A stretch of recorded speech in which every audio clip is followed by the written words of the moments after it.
The Lord be with you. and with your spirit. A reading from the Holy Gospel according to St. Luke. Glory to you, O Lord. Chapter 9, verses 46 to 50. An argument started between the disciples about which of them was the greatest. Jesus knew what thoughts were going through their minds, and he took a little child and set him by his side, and then said to them, "Anyone who welcomes this little child in my name welcomes me. And anyone who welcomes me welcomes the one who sent me. For the least among you all, that is the one who is great." John spoke up. "Master," he said, "we saw a man casting out devils in your name. And because he is not with us, we tried to stop him." But Jesus said to him, "You must not stop him. Anyone who is not against you is for you."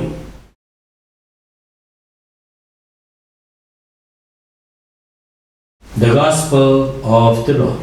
Praise to you, Lord Jesus Christ.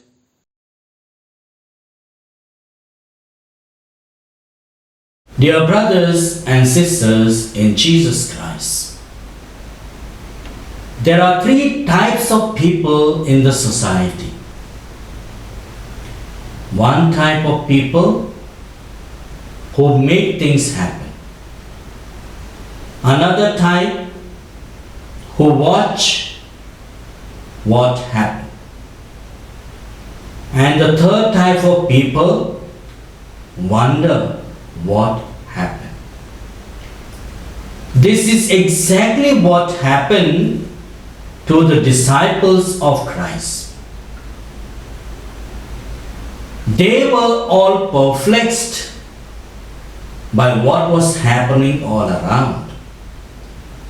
They could rarely make a match between what Jesus was saying and what was happening around. They couldn't catch Jesus rightly in many places, because for them, Jesus was a political leader, a political revolutionary, someone who will fight against the authorities and make a way, pave a way for these people who are with Jesus. Finally, looking at things as if they will be the ruling government or a party. As if all that is in the hands of the other as authority will come into my life as an authority. I will be a owner. I will be a leader. So they looked at Jesus in this manner when they are discussing among themselves. In the chapter of Luke, chapter 9, verses 46 to 50, they are having discussions among themselves. Who is the greatest? Who is close to Jesus? Who is going to be in the ruling party? Who is going to have the prominent place? And Jesus knew all these things happening in their minds, because Jesus must have seen them, their ways and how they went about. And then Jesus takes a child and he says, "Anyone who welcomes this child welcomes me. And anyone who welcomes me welcomes the one who sent me into this world, that is God the Father." And if you want to be the greatest in the kingdom of God, you must be the least. Means an innocent like the child. And And later, one of the disciples, John, comes ahead saying, Lord, we tried to stop a man who was trying to do good.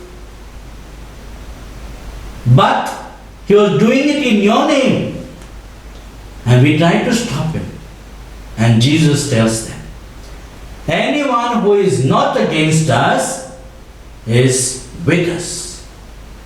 Which means to say, don't make a judgment on people who are silent. Don't expect people to be on your side forcefully, or don't interrogate or instigate them to be against you. Yes, my dear friends.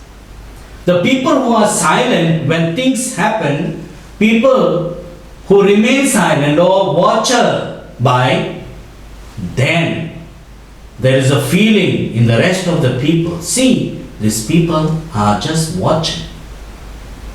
These people are not intervening, not interfering. That is the time when we feel so. But here, there is someone who is doing good. And he is doing good in the name of God, name of Jesus, casting out devils, doing a wonderful job. There is no stamp, no authority written down. But by his deeds, we can make out that he is doing it in the name of Jesus. Yes, my dear friends. No need of any stamp or letterhead saying, I have got a permission from so and so. Let our deeds speak of whom and of whose accord we do good deeds. So Jesus warns them and tells them, allow the people who do good to do good. Don't destroy them. Don't make them your enemies, because they are not your enemies. And we see in the first reading where God is feeling for the people of Jerusalem, for the city of Jerusalem, for the hills, the mountains.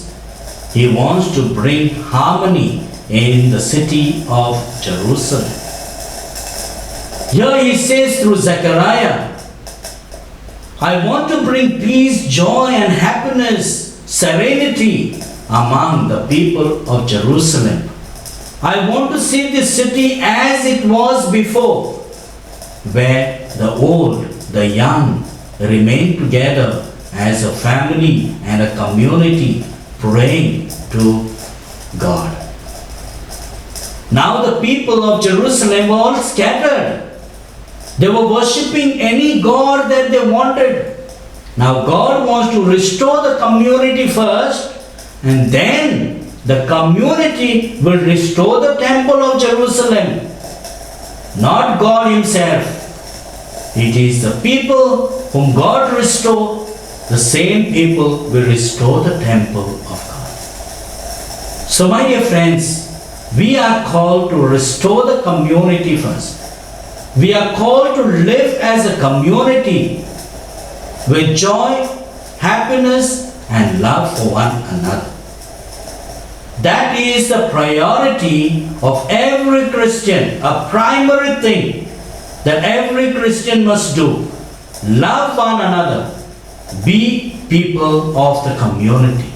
Build the community first. And then, as a community, you build the church. This is what God himself wants to say. My dear friends, Jesus came to build no temple. He didn't build any temple. He didn't assist in building any temple.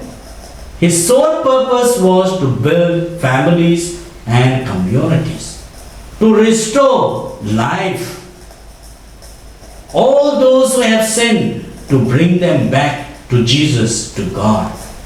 And this is the work of every Christian, to restore all that is broken in human relations and bring to God. Amen.